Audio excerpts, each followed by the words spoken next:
Buenos días a todos. Gracias por su participación en este nuevo webinar del Grupo DNA.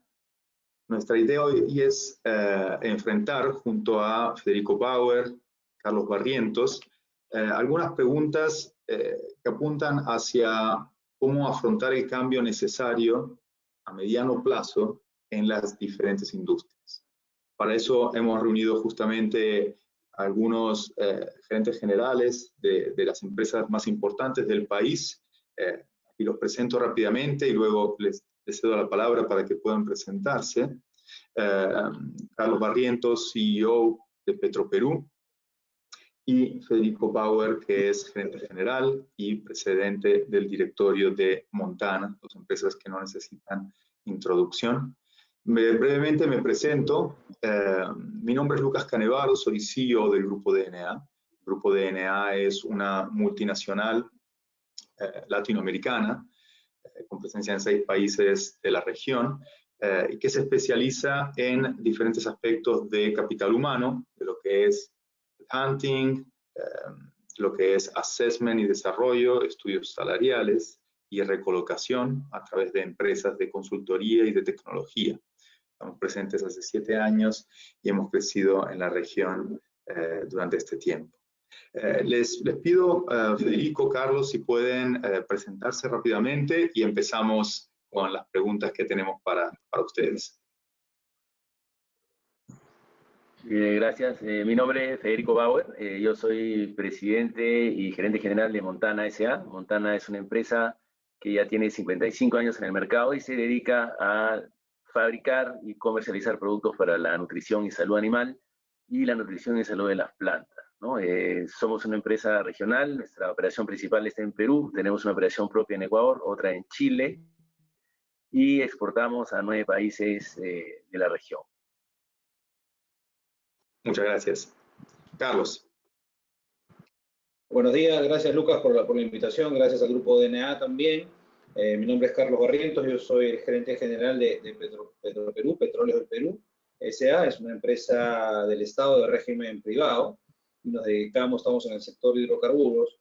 Nosotros nos dedicamos a refinar, tenemos refinerías, nos dedicamos a comercializar y a distribuir también los hidrocarburos, tanto los que se producen en la selva como los que se producen en la costa norte. Así que tenemos una operación bastante compleja a nivel nacional, con plantas de venta, tenemos operaciones en los aeropuertos también.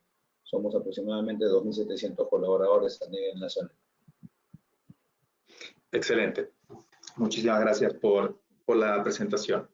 Empecemos entonces a ver cómo impactó esta crisis del COVID en sus industrias. Lógicamente, las industrias de sus empresas son muy diferentes, la naturaleza de sus empresas son muy diferentes, así que es de gran importancia entender cómo ha impactado esta crisis mundial en cada uno, digamos, de sus productos y por ende de sus negocios y organizaciones. No sé quién quiere empezar, si Federico quiere empezar a responder y luego cedemos la palabra a Carlos. Ok. Bueno, nosotros, por un lado, al ser parte de la cadena alimenticia, hemos estado ciertamente favorecidos porque es una industria que no para, y eso afortunadamente nos ha permitido poder seguir operando y fabricando y vendiendo.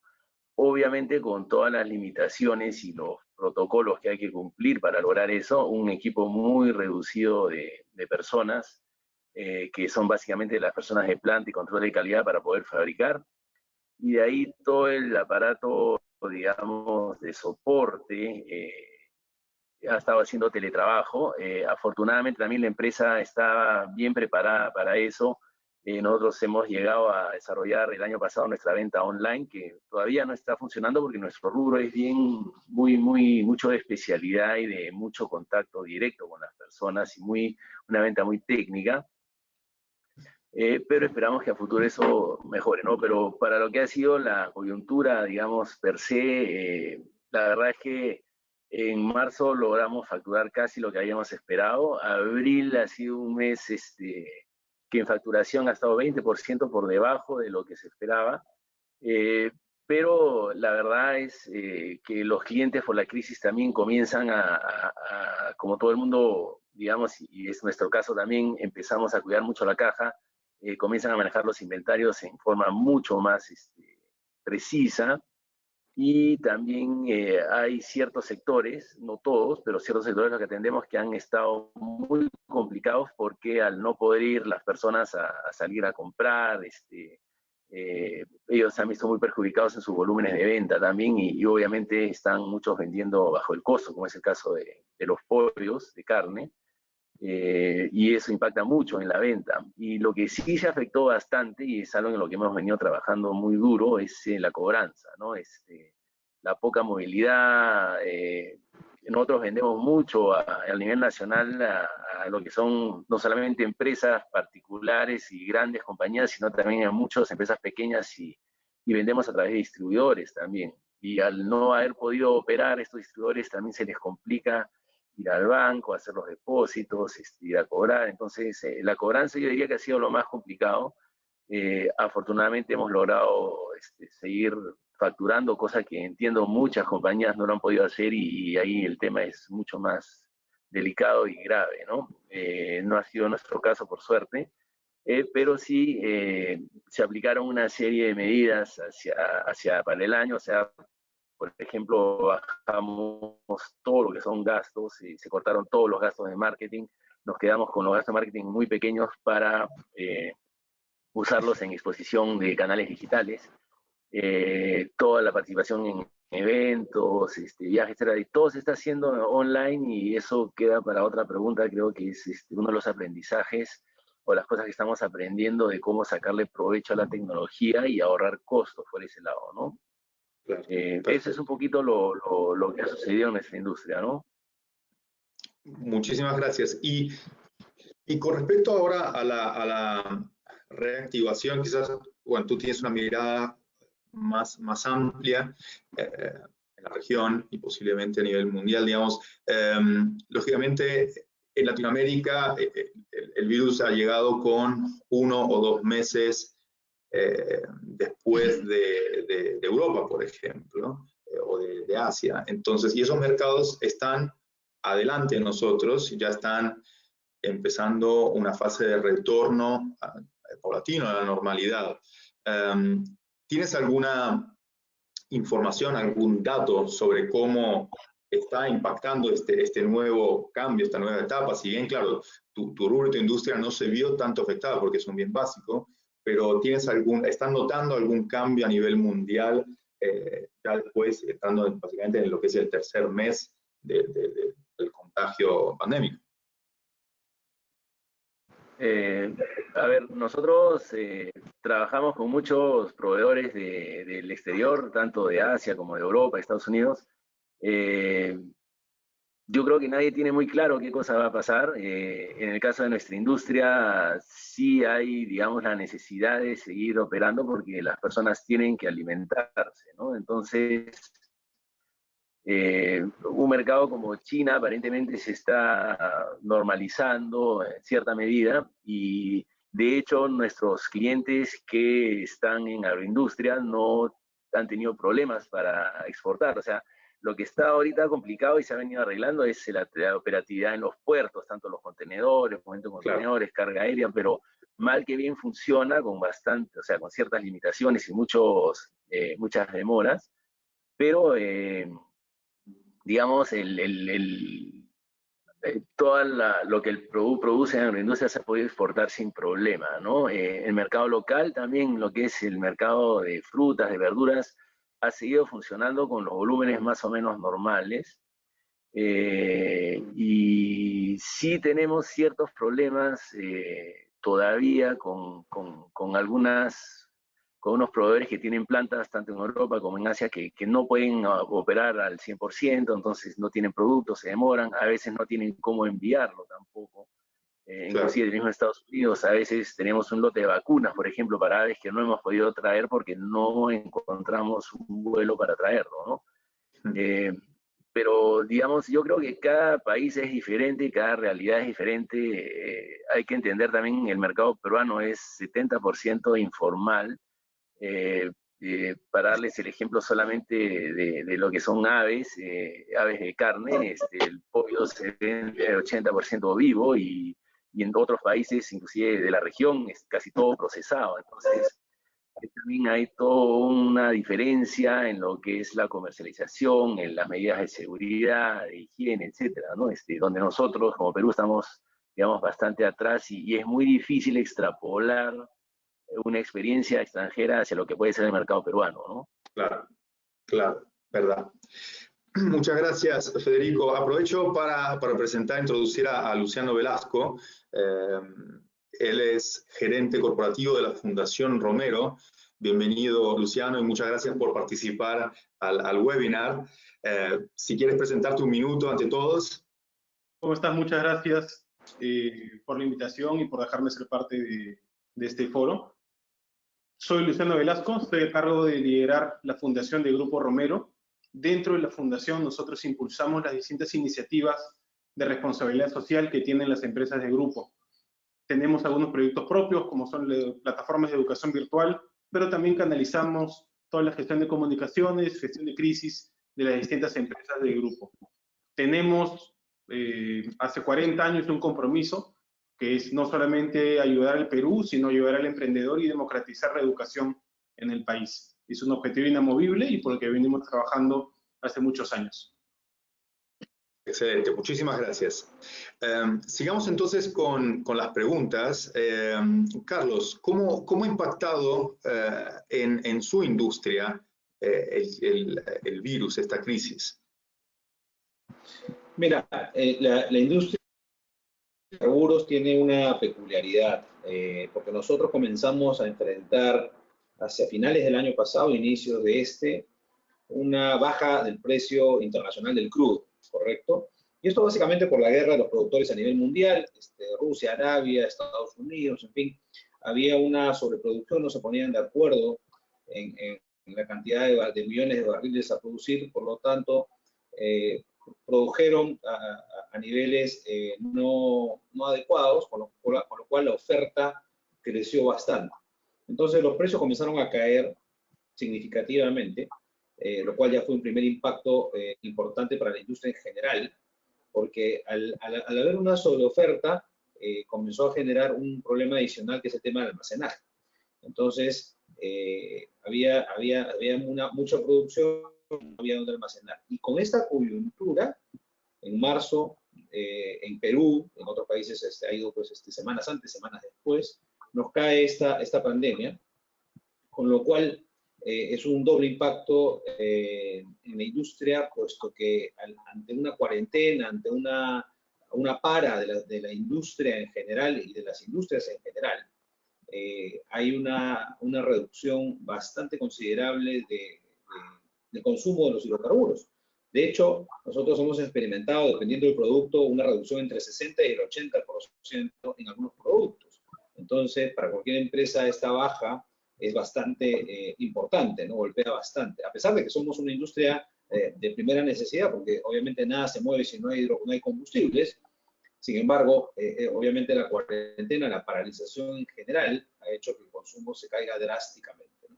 Entonces, este doble impacto,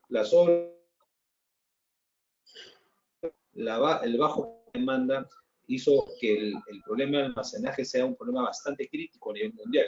De hecho, esa es una de las principales causas por las cuales experimentamos hace poco marcadores, el WTI, que es el marcador de la costa del Golfo, de valores negativos, cosa que no se había visto antes, ¿no? Y los valores negativos eran en esa época para entregas en mayo, y salieron todos estos famosos memes, pues que en los grifos ibas y te regalaban el petróleo, en fin, era una cosa sin precedentes en la historia del mundo de los hidrocarburos. Y de hecho, esta crisis para la industria de hidrocarburos es algo que no se veía hace años, que es primera vez en la historia que sucede una cosa tan compleja para la industria de hidrocarburos en general. Entonces, una baja de consumo bastante importante, compromisos de compras, porque el negocio de hidrocarburos, al ser commodities, tienes que comenzar a programar tus compras con mucha anticipación. Esto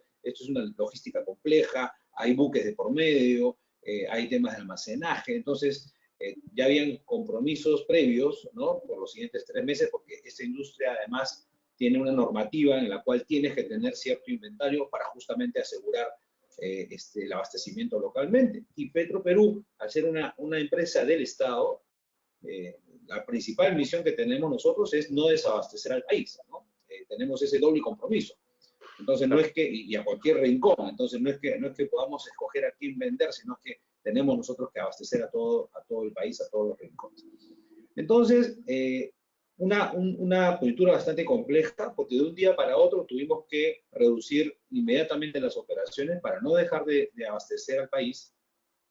De 2.700 personas, hemos estado trabajando entre 300 y 500 en distintas modalidades, remota, semipresencial, mixta, en fin.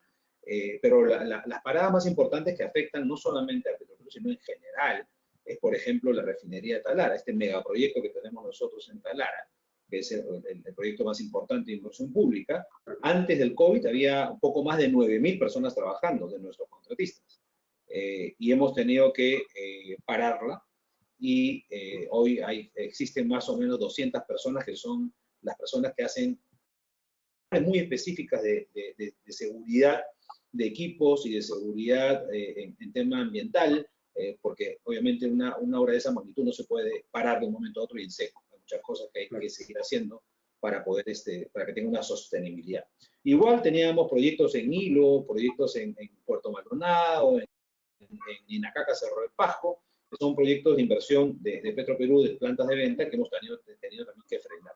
Y esto obviamente origina pues todo un círculo alrededor de eso, que son contratistas, son distintas empresas de servicio, etcétera, etcétera. Entonces, un tema bastante complejo que, bueno, lo estamos manejando. Esperemos que esta reactivación suceda lo antes posible, pero igual, una reactivación pues tampoco es de la noche a la mañana al 100%, va a tener que ser de forma gradual, porque además es la forma responsable de hacerlo. No podemos permitir que exista un rebrote de este virus, porque sería catastrófico tener que ir a una segunda etapa de cuarentena en un país donde tenemos mucha informalidad, donde tenemos mucha gente que el día a día es la forma de vivir.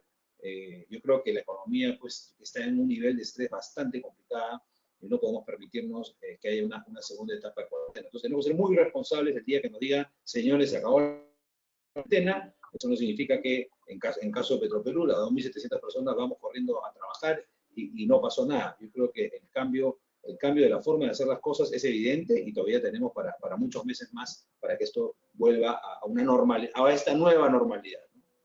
Exacto, así es. Muchísimas gracias. Muy, muy interesante tu visión sobre lo que está ocurriendo. Luciano, tú estás en otro rubro muy interesante para lo que es la contingencia, porque estás en lo que es educación y emprendimiento. Entonces, ¿cómo se ha visto impactado el rubro de la fundación, básicamente, ante toda esta pandemia? Nosotros teníamos dos alternativas frente al escenario que se nos presentó. La primera era qué hacemos como grupo para apoyar al país en este momento complicado. Y como grupo se hizo un gran esfuerzo y se han donado más de 50 millones de soles en distintas iniciativas que las empresas hacían. Esto sin considerar los 100 millones de soles que invirtió y que donó el Banco de Crédito, ¿no? Al MIDIS directamente, sino el resto de las empresas del grupo donaron 50 millones de soles. Aparte de que la familia de Romero puso 11 millones de soles de patrimonio personal para esta iniciativa. De mismo modo, nosotros como fundación directamente teníamos este compromiso de promover y democratizar la educación, y estamos en un momento extraordinario en el que todo el Perú iba a estar en sus casas en un periodo de aislamiento obligatorio, y que nosotros veíamos como una posibilidad para involucrarnos en la educación y que utilicen este momento de una manera productiva. Así que lo que hicimos fue buscar ayuda del Estado. Lo hicimos a través del Ministerio de Producción para ya alcanzar con nuestros cursos, que son gratuitos, que son modernos y que son 100% virtuales, llegar a la mayor cantidad de personas. Y lanzamos en una primera instancia 100.000 becas para capacitar a los 50.000 microempresarios que están registrados en el Programa Nacional Tu Empresa del Ministerio de Producción. Lanzamos 100.000 becas que se consumieron en 5 días, después lanzamos 200.000 becas adicionales, invertimos como 15 millones de soles para impactar estas 300.000 becas, y a la fecha vamos en 1.700.000 personas, que son las que se han visto, que se han venido capacitando en los últimos 60 días. Lo que nosotros queremos es que las personas utilicen este periodo de manera productiva, porque va a pasar. La pandemia no va a ser para siempre, no vamos a estar para siempre metidos en nuestras casas, así que tenemos que utilizarlo de una forma para que el día que salgamos sepamos qué cosa hacer y no empezar de cero. Las personas lo que están haciendo es utilizando estos días para aprender nuevas competencias. Los que no sabían competencias digitales, ahora ya están aprendiendo competencias digitales. Hay muchos emprendedores que han empezado a trabajar de forma empírica, y porque el cliente tenía un cliente que les compraba y ya tenía un negocito, nunca habían desarrollado un plan de negocios, no tenían idea cómo se trabajaba un flujo de caja, cosas que de repente para otras personas eran los fundamentos básicos, no son tan básicos aparentemente. Así que lo que nosotros hacíamos, y nuestro principal objetivo, es fomentar el aprendizaje de estas nuevas competencias a través de la educación virtual. Y por eso tenemos una plataforma de educación virtual, que es el Campus Romero. Excelente, excelente. De hecho, es muy buena escucharlo, ¿no? La verdad que aquí tenemos 3 escenarios muy diferentes. Alguien que se ha habido fuertemente afectado, otra industria que ha seguido básicamente su rumbo, y otra que realmente ha tomado fuerza, ¿no? Como la educación, la preparación. Y de hecho, toda crisis a la que uno sobrevive se transforma en algo bueno finalmente, porque nos pone en condiciones de tener que reinventarnos y nos pone en condiciones de sacar el máximo de todos nosotros, de nuestras organizaciones. Y básicamente, vaya como vaya, no vamos a volver al mismo punto de donde estábamos, ¿no? Porque sacaremos una serie de aprendizajes de todo esto que después serán un bagaje de la compañía y de su liderazgo. Y con respecto a esto, justamente me gustaría preguntarles, efectivamente, dada toda esta situación, ¿cuáles son los aprendizajes como gerentes generales de la compañía, o si están viendo a nivel organizacional completamente, cuáles son los aprendizajes que han sacado, que están sacando de esta situación, y cómo se están transformando para efectivamente adaptarse a lo que es el mediano plazo, a lo que ustedes ven que sea el próximo mediano plazo? Si quieren, podemos mantener el mismo ciclo. Empezamos por Federico. Ok, yo creo que el aprendizaje más grande es que hay muchas formas de hacer lo que uno viene haciendo de forma más eficiente, ¿no? Un ejemplo, nosotros tenemos en el lado industrial un equipo de ventas bastante grande, y digamos las reuniones comerciales se hacían todos los meses en Chiclayo, que es una zona más o menos céntrica de lo que es agroindustria.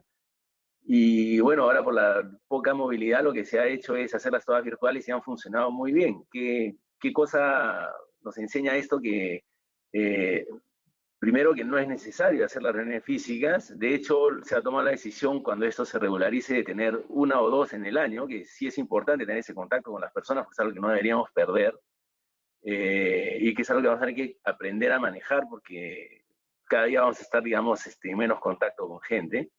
Y todas las demás en forma virtual. Eso le permite a toda la fuerza de ventas tener más tiempo para visitar clientes, para organizarse y no tener que desplazarse, baja los gastos de movilización, de hospedaje, etc. Entonces, yo creo que ese es uno de los primeros aprendizajes grandes, ¿no? El otro es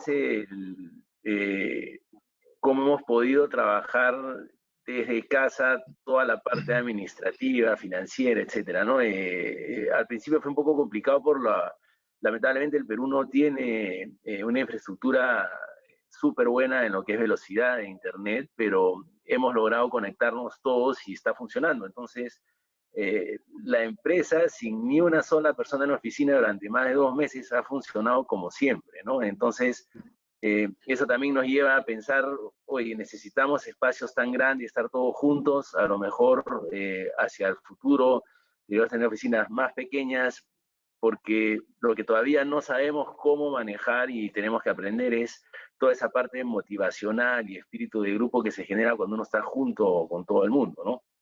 Claro. Pero vamos a tener que desarrollar algo para poderlo manejar.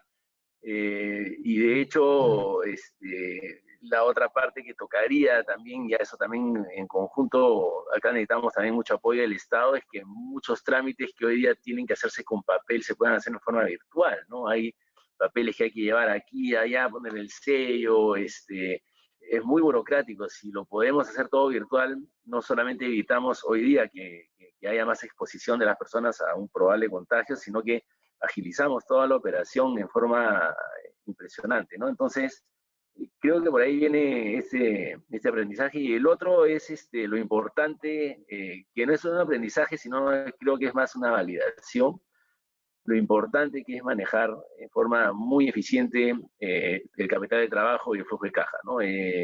Creo que Luciano lo mencionaba, que todos los emprendedores no conocen o lo hacen de forma empírica, pero no llegan a entender la importancia de que es manejar bien los inventarios, las cuentas por pagar, las cuentas por cobrar.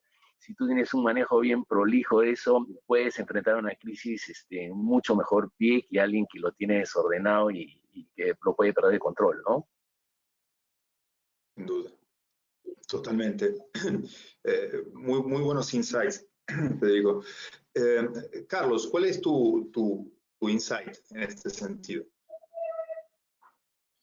Yo creo que uno de los principales aprendizajes de esta coyuntura es que la flexibilidad de la forma de trabajar, como bien mencionaba Federico, pero la flexibilidad en la toma de decisiones y el trabajo en equipo se han vuelto muy críticos durante esta crisis, ¿no? Hace poco nosotros atravesábamos por un proceso de planeamiento estratégico a 5 años, y eso ha sido en octubre del año pasado, y hoy día ese largo plazo se redujo a un año, y el corto plazo para nosotros toca gestionar el día a día. Entonces las decisiones de ayer no necesariamente son buenas hoy día, y hay que hacer ajustes por todos lados. Y esa flexibilidad es la que ha hecho que, en nuestro caso, este comité de crisis que tenemos instaurado y en permanente sesión, tome decisiones en forma de idea con nueva información, porque acordémonos pues que esta crisis no tiene precedentes y esta pandemia tampoco. Entonces, ha hecho que al no tener información, y todos los días va saliendo nueva información relacionada a lo que estamos nosotros enfrentando, hay que ir ajustando el camino y la flexibilidad hace que eso sea muy importante. Sin duda, lo que menciona Federico en nuestro caso ha sido todavía mucho más interesante, ha sido mucho más palpable, porque nosotros ya teníamos en mente el hecho de comenzar a evaluar el tema del trabajo remoto, en el back office, en algunas posiciones. Somos una empresa muy tradicional, además de estatal, así que este tipo de cosas sonaba muy lejana. Yo vengo del mundo privado, esta es mi primera incursión en el mundo estatal, así que vengo con ideas un poco más productivas, vamos a decirlo de esta manera, para un mundo estatal. Pero esta crisis que llegó de la noche a la mañana hizo que acelerara muchas cosas. Entonces, gente trabajando de forma remota, de forma mixta, digitalizar mucho más procesos, la firma digital, los documentos ya no físicamente, porque había una cantidad de documentos física impresionante en la compañía. Hoy día se han reducido y la gente ve que se puede trabajar de esa manera, cosa que antes se creía pues prácticamente imposible, ¿no? Y de hecho, nosotros lo que hemos pensado es que no es que se termine la cuarentena y vuelve todo a trabajar de la misma manera, sino que estamos ya definiendo posiciones que van a tener trabajo remoto permanente y algunas de esas posiciones van a tener trabajo mixto. Ese es uno de los mayores aprendizajes, además de la digitalización de los procesos, la estrategia comercial, sin duda, también mirarla distinta para justamente identificar las oportunidades que esta crisis nos ha generado, porque al final esta crisis es tan grande que va a reestructurar todos los mercados. Todos los mercados van a ver, o aparecen nuevos jugadores, o van a haber jugadores distintos, porque desafortunadamente algunos tendrán que dejar el partido. Y ahí es qué ojo le ponemos al mercado para aprovechar estas oportunidades, porque se van a presentar oportunidades y tenemos que estar atentos a eso. Por lo tanto, este camino de gestionar el día a día de la crisis no nos debería alejar de la parte estratégica tampoco. Entonces hay que mirar esas dos cosas de manera muy profunda, ¿no? Y por último, lo más importante en el marco de esta crisis, el tema de la comunicación ha sido, creo, vital para poder afrontar una crisis, sobre todo en una compañía como Petroperú, donde tenemos 2.700 empleados en todo el país, donde normalmente no hay una comunicación física permanente o constante. Entonces hemos tenido que implementar mucha comunicación a través de distintos medios y hacer hasta charlas virtuales, estos diálogos de forma virtual, porque la gente necesita saber qué pasa en la compañía, qué estamos haciendo, hacia dónde vamos. Hay que dar una visión clara de la situación para que ellos sientan, pues, de todas maneras, cierta tranquilidad. Si bien hay que darle sostenibilidad a la compañía, hay que darle una visión de largo plazo, no hay que perder la parte racional y hay que ser también muy firmes en las decisiones. Estamos en una época de crisis y el hecho de estar atravesándola significa que hay que tomar decisiones en el camino. Excelente.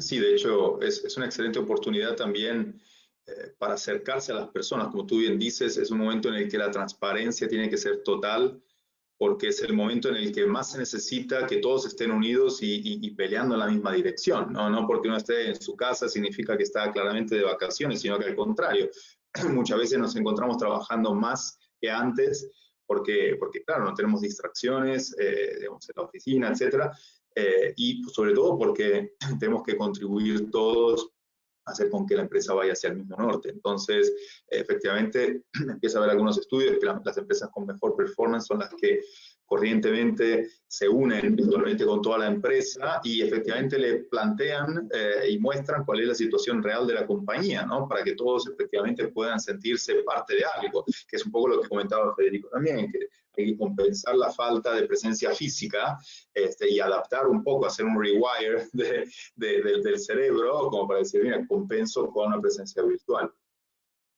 Y Luciano, ¿cómo están sacando aprendizajes? ¿Cuáles son los aprendizajes que ustedes están sacando de esta situación, incluso estando cerca del mundo del emprendimiento? El primero es que la transformación digital no es opcional, como muchas empresas muy grandes pensaban de que la transformación digital, por más de que venimos hablando esto hace 10 años, era un proceso de cambio natural. Esto no es una era de cambios, es un cambio de era absoluto. No porque tú no veas a la transformación digital o porque tú creas de que el mundo no está cambiando, vaya a dejar de cambiar o vaya a cambiar más lento. El mundo cambió para todos. Así seas el jugador más grande del mercado o seas el jugador más chiquito que recién está entrando. Y la transformación digital no es un tema únicamente de tecnología ni de dispositivos. Es un tema cultural. Es una revolución cultural más que digital. Porque los que tenemos que cambiar son las personas que están dirigiendo las empresas. Una vez que la persona cambie y entiende que el mundo es distinto y te conviertes en más flexible y más ágil, tu empresa va a poder cambiar. Yo no podría decir mejor que lo que ya comentó Carlos y Federico. Lo que quiero complementar con los aprendizajes que ellos han dado y con las experiencias que están compartiendo es la importancia de las personas en la organización. Porque que tú efectivamente estés trabajando desde tu casa no quiere decir de que vas a trabajar menos en lo absoluto. Pero que estés todo el día en la oficina, tampoco quiere decir que tienes que estar conectado todo el día. Esto ha sido un aprendizaje fundamental, porque ahora yo me levanto a las 7 de la mañana y yo creo que desde las 7 de la mañana puedo estar haciendo preguntas a las personas de mi equipo. Cuando no, cuando todos tienen una vida fuera de la oficina. Y en estos momentos en que tú estás en un aislamiento obligatorio, tú empiezas a valorar qué cosa es importante y qué cosas no es tan importante. Y evidentemente para todos lo más importante es nuestra familia, ¿no? De repente es una apreciación personal, pero lo más importante que tengo en la vida es a mi familia. Te das cuenta de que las frivolidades que tú podrías haber tenido antes no son tan importantes cuando no las puedes compartir y cuando tú tienes lo mejor que tienes en tu casa.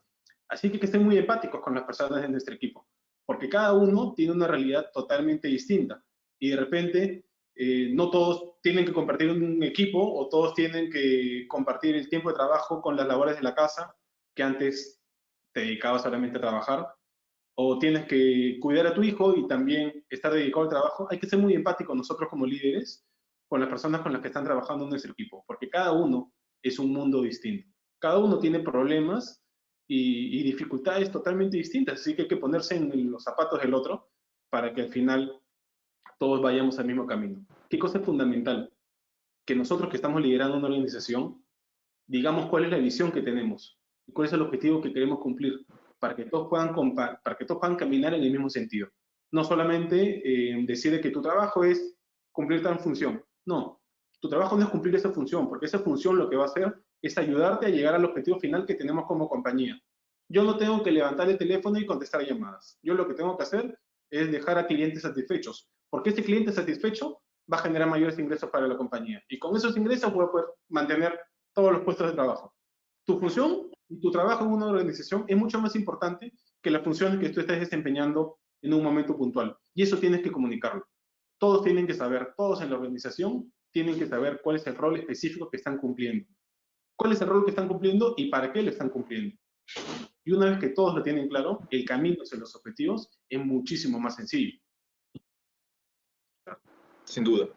Sí, efectivamente lo que todos han comentado y complemento también es que cuando no existe más la opción de transformarse o no digitalmente, esa inercia que lleva al mundo hace con que ciertas transformaciones lleven décadas, se hace pocos meses, ¿no? Porque efectivamente lo que cambió, como bien dice Luciano, es que hoy no existe más la opción de transformarse o no. Hoy tienes que transformarte, mueres, ¿no? De hecho, si bien las compañías pequeñas se ven más afectadas por un tema de liquidez, porque esta es una crisis de liquidez, también son más ágiles y pueden sobrevivir con una estructura de costo menor e incluso adoptar medidas ya de esta nueva era, ¿no? Empresas que todavía no tienen oficinas enormes, empresas que todavía no tienen burocracias internas o hábitos como las reuniones que comentaba Federico, empresas que nacen hoy día que simplemente las reuniones siempre fueron virtuales porque no hubo antes, ¿no? Entonces, pero lo importante es la adaptación al cambio, ¿no? Efectivamente lo que Carlos comenta, incluso pensándolo en una empresa enorme y estatal, cómo se pueda, ¿no? Porque lo último que uno pensaría es que la empresa estatal se adapte rápidamente a esta situación por la naturaleza de la compañía, pero no es así. Efectivamente, la necesidad hace con que uno tenga que replantearse el básico de su compañía y finalmente, como Federico decía, la empresa sigue adelante, sigue existiendo. Entonces, sin duda, la digitalización es uno de los temas principales a reconsiderar. Y conectándonos con este punto, ¿cuál es, proyectemos de aquí a 2 meses, cuando el mercado ya haya vuelto a una normalidad, digámoslo así, ya están empezando a sacar conclusiones sobre cuál será ese nuevo status quo de la compañía? O sea, ustedes están pensando en volver finalmente a lo que eran antes, porque cuando pasó todo este periodo, al final retomaremos nuestros hábitos, o están considerando que este sea un buen momento para cambiar piel, cambiar la forma de la compañía y no regresar, un poco como decía Federico, que no vamos a regresar a hacer las reuniones físicas que tienen un costo logístico, un costo de tiempo diario en moverse, etc. ¿Están considerando efectivamente cambiar un poco la naturaleza de su compañía y aprovechar esto para ser más fuertes y más ágiles? ¿O efectivamente tienen la sensación de que sus empresas y parte del mundo básicamente volverá a hacer lo que ya fue? Federico, te dejo la palabra y seguimos con nuestro ciclo. Sí. A ver, de hecho, creo que es muy difícil ver qué va a pasar de acá a unos meses. No sabemos cuál es el deterioro en general de la economía, si va a haber una segunda ola o no. Nosotros desde el principio, y lo comunicamos a todo el personal, la compañía lo que quiso es poner primero la salud de las personas. Y la decisión que hemos tomado justo en comité ejecutivo hace 2 días es que nosotros vamos a continuar tal como estamos trabajando hasta por lo menos diciembre, porque vemos que todavía tenemos muchas personas que están trabajando muy bien de casa, pero que están muy temerosas de salir. Entonces, dejémoslas trabajando en su casa. y realmente a la oficina o a la planta van a ir las personas que son indispensables porque tienen que hacer un trabajo físico, ¿no? Inclusive la forma de organizar el trabajo, hoy día, por ejemplo, en producción nosotros hemos organizado cuadrillas de tal forma de que si alguien se infecta uno puede aislar la cuadrilla y no tiene que parar toda la planta, ¿no? Digamos, lo que sí vemos, por lo menos en nuestro negocio, en algún momento cuando haya vacuna, la gente se sienta tranquila, porque hoy día los mismos clientes tampoco te quieren recibir, no es que yo quiero ir a visitar a un cliente y te va a abrir la puerta, muchos dicen no, visitas no, todo por todo virtual, ¿no? Hay otros que sí, hay que ir al campo, ver el producto en el campo, cómo funciona, qué resultados tuvo, pero ahí sí se mantiene siempre una distancia interesante. Entonces, de hecho, no vamos a regresar a lo que éramos antes, vamos a continuar nosotros, particularmente con el teletrabajo, lo más largo que se pueda, y creo que vamos a aprovechar la oportunidad para encontrar un montón de ahorros que podemos hacer usando la tecnología, ¿no? Y eso es algo que ya venimos trabajando y creo que se va a pulir hacia fin de año y probablemente termine en tener pues menos espacios físicos, con eso bajas costos, ser mucho más eficiente en la velocidad. Por ejemplo, cuando empezó la crisis, nuestra área de capital humano tuvo una iniciativa excelente y me dijo, hay que hablar con todas las personas porque necesitan saber lo que mencionaba Carlos, qué está pasando con toda transparencia y qué cosa está viendo la compañía. Entonces, con el área de finanzas se preparó un PowerPoint muy sencillo, chico, donde personalmente yo lo quise hacer así, armamos grupos pequeños para que haya más cercanía y para que haya también más fluidez o más, digamos, que la gente se sienta más confiada en poder hacer preguntas.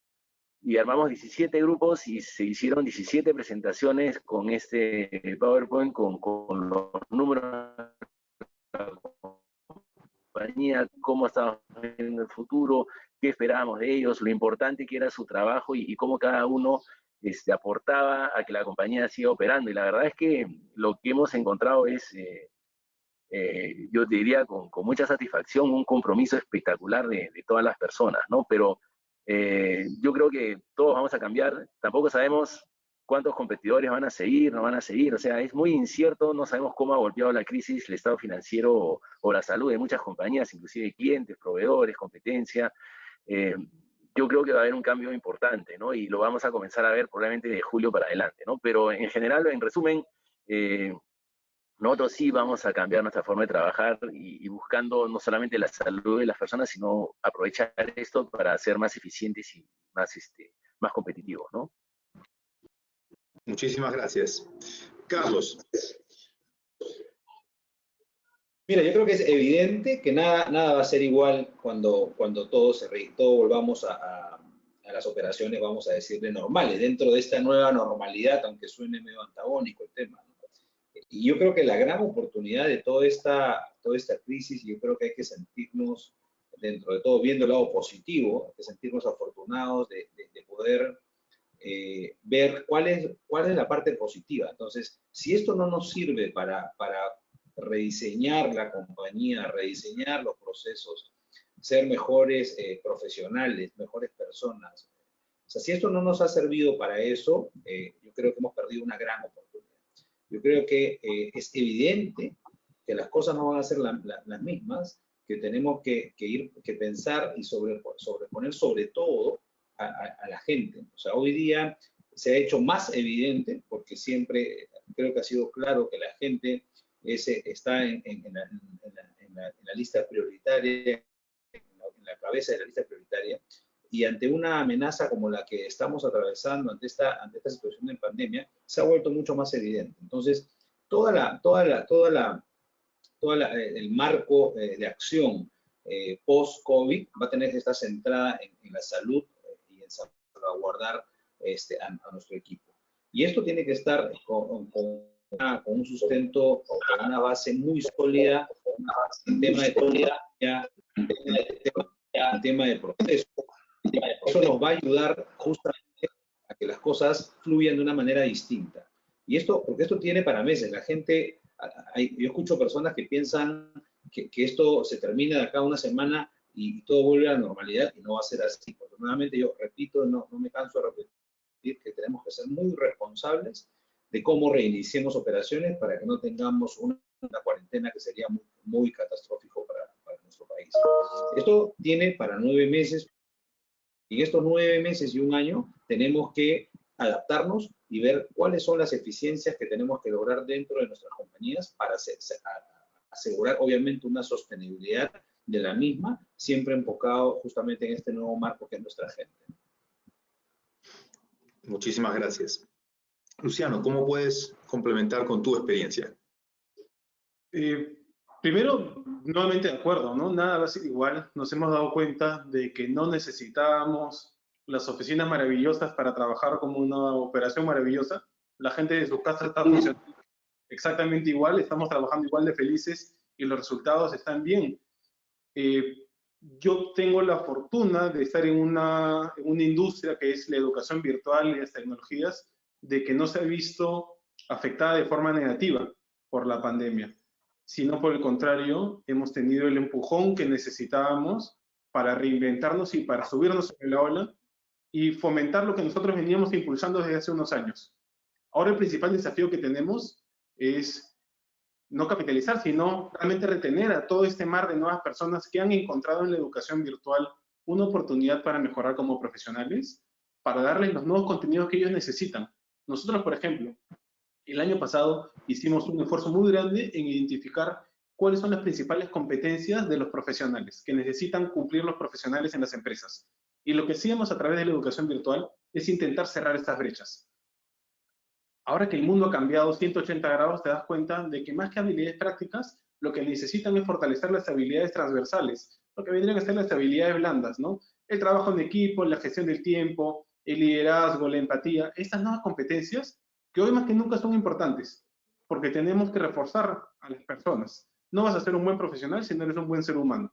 Y las habilidades blandas son las que te dan las herramientas para mejorar como persona. Lo que tenemos que hacer es darle a las nuevas personas que han entrado a las plataformas virtuales a mantenerles siempre en constante aprendizaje. El aprendizaje no se da únicamente en un periodo determinado de tiempo. No aprendemos solamente en el colegio, en el instituto y en la universidad y en la maestría. No, tú aprendes a lo largo de la vida. En el trabajo aprendemos mucho, no solamente para dar un salto en la posición en la que estamos actualmente, ni para un ascenso, sino de repente queremos emprender. El peruano por naturaleza es emprendedor. Todos podemos estar trabajando en una empresa, pero tenemos en mente hacer un emprendimiento. Hay que darles habilidades a estas personas para que de repente tomen el valor que necesitan y les hagan su emprendimiento. Ha cambiado el contenido de los cursos que estamos haciendo, porque es muy importante también el acompañamiento, que si bien es virtual, es en tiempo real, es con personas. No todo tiene que ser un video grabado. Ahora las personas tenemos que aprender a trabajar con nuestra familia en la casa. Era algo que naturalmente no pasaba. Tienes que aprender a repartir tu tiempo entre tus obligaciones personales y tus obligaciones profesionales. Eso antes no pasaba porque tú no estabas en tu casa durante el día. Tú estabas por lo general en una oficina. Ahora no. Ahora ya no puedes decir, oye, estoy en la oficina, no tengo cómo encargarme de mi hijo. Ahora sí puedes hacerte un tiempo, debes hacerte un tiempo, porque lo más importante, como repito, no era el trabajo. En estos momentos te das cuenta qué es lo más importante. Y por eso tenemos que utilizar la transformación digital y la tecnología como una herramienta que nosotros necesitábamos para mejorar a las personas. Excelente, muchísimas gracias. Vamos entrando en la última pregunta. Nos extendimos un poquito, tenemos solo 10 minutos, así que vamos a intentar ir un poco más rápido, pero es una pregunta muy importante y es un poco la conclusión de toda esta charla. Me gustaría que ustedes pudieran comentar y comentarle al público cuáles son las medidas que han tomado en términos de financieros, en términos de reestructuración de costos, en términos de captación de fondos, en términos de control, de gestión, para efectivamente hacer frente a esta crisis de la mejor forma, porque de nuevo, hablamos que es una crisis de cash, ¿no? de caja, distinto a la crisis del 2008, y muchas empresas efectivamente se encontraron frente a esta situación sin una buena preparación, con una estructura de costo muy alta, quizás con un nivel de performance que no era de los mejores. Entonces, ¿cuál ha sido su aprendizaje y cuáles han sido concretamente las medidas que han adoptado en sus empresas, donde necesario, y que puedan aconsejar al público para que reestructuren sus compañías frente a lo que todavía se tiene que venir.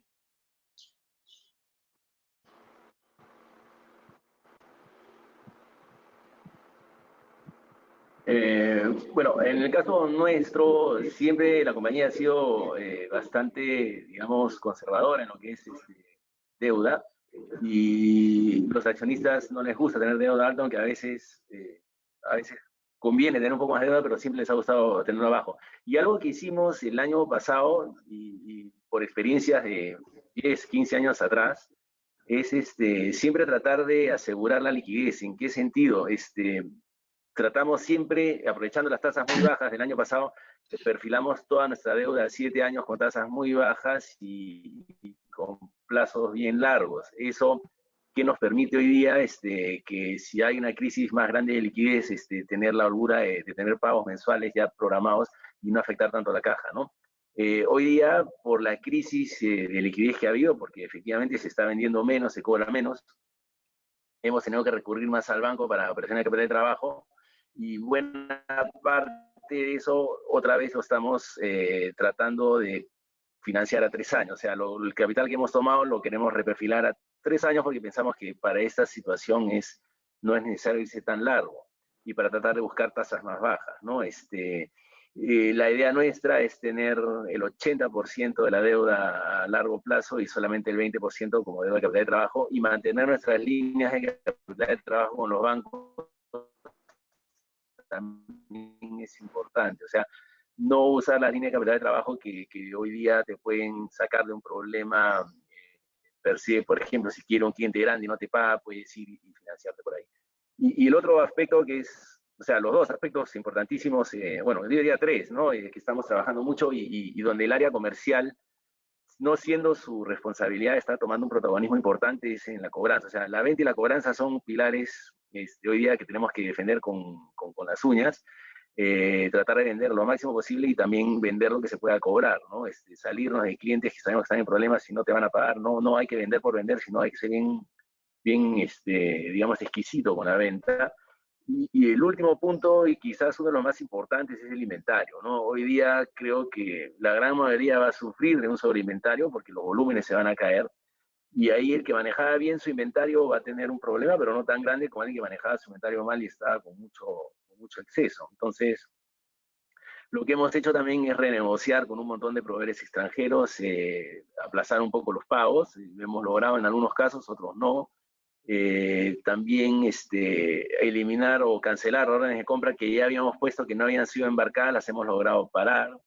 Y lo que estamos haciendo es el inventario, pues, llevándolo al mínimo posible, que eso recién lo vamos a comenzar a ver en julio de este año o agosto, ¿no? Con pagos ya 30% menores a los que veníamos teniendo por la operación regular. O sea, hay que entender que los volúmenes van a bajar, no en todos los casos, pero en muchos casos bastante, y otra vez el mensaje que le hemos dado a toda la compañía es que hoy día el efectivo, pues, es lo más importante y lo que más hay que cuidar, ¿no? Clarísimo, sin duda. Carlos, ¿cómo lo ves de tu parte? Mira, yo creo que Federico ha sido bien claro. En épocas de crisis, cash is king, así que hay que salvaguardar la caja con todas las acciones que ha mencionado Federico, ¿no? Nosotros, por nuestro lado, inmediatamente hemos, en el lado del OPEX, hemos ajustado bastante en el presupuesto que ya teníamos previsto para el año, y también por el lado del CAPEX hemos hecho y postergado más de $200 millones para el próximo año.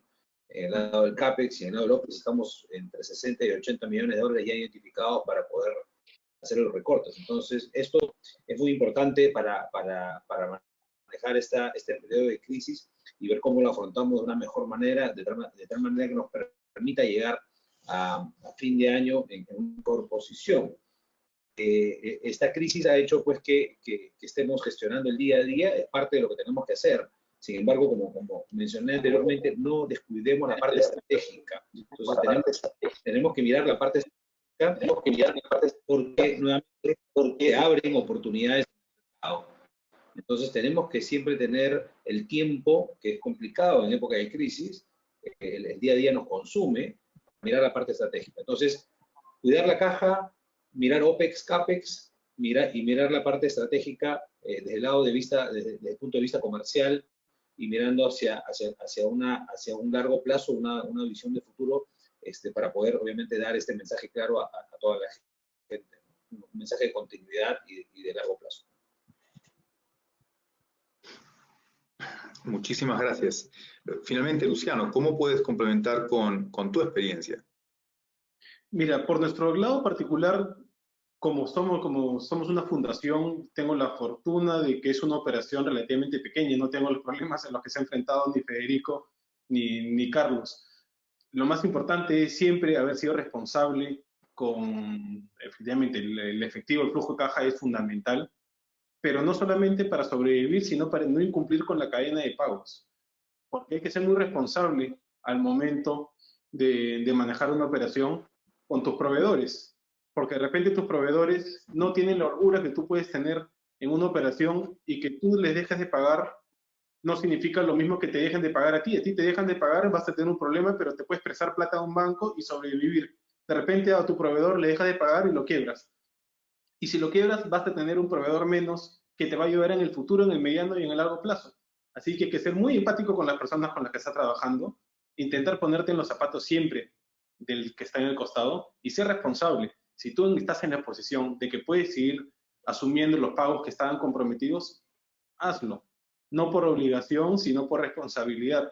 Porque al final, si tú intentas, siempre tenemos que cubrirnos a nosotros nuestras espaldas, tenemos que proteger nuestra operación porque es nuestra responsabilidad y por eso nos han puesto en esta posición.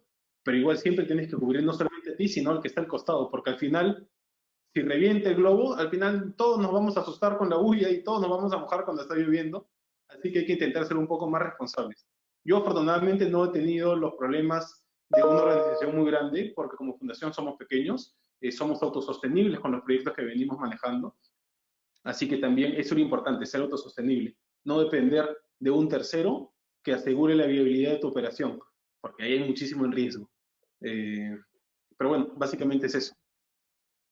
Excelente, excelente. Muy interesante escuchar sus visiones. La verdad que son tres industrias complementarias y es muy importante ver también los puntos en común entre todas. Lamentablemente no tenemos más tiempo para responder a las preguntas. Hay varias personas haciendo preguntas que sería muy interesante responder. Nos extendimos debido a lo interesante de las respuestas, así que ya estamos justo al límite de terminar nuestro webinar, pero lo que propongo es armar algún tema para un siguiente webinar basado también en las preguntas que están haciendo desde nuestro público. Entonces, volveremos, digamos, prontamente. Estamos con webinars todas las semanas, enfrentando todos los temas contingentes, así que seguramente encontraremos la forma de responder a esas preguntas. Yo quiero agradecer a Carlos, a Federico, a Luciano, por su tiempo. La verdad, me imagino que sus agendas en este momento estén bastante llenas por toda la situación, así que aprecio mucho su aporte y agradezco también a nombre de todo el público, a nombre del grupo DNA. Ojalá pudieran participar nuevamente en algún otro webinar que seguiremos haciendo próximamente.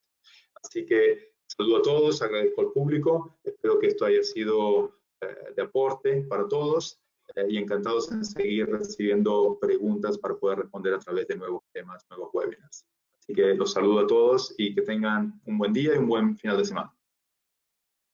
Muchas gracias a ustedes. Gracias, Lucas. Gracias. Federico, Luciano, un gusto. Por la invitación también. Contacto. Hasta luego. Igualmente. Gracias a todos. Chao, Carlos. También, todos los... Nos vemos. Chao. Cuídense. Gracias. Hasta muy pronto.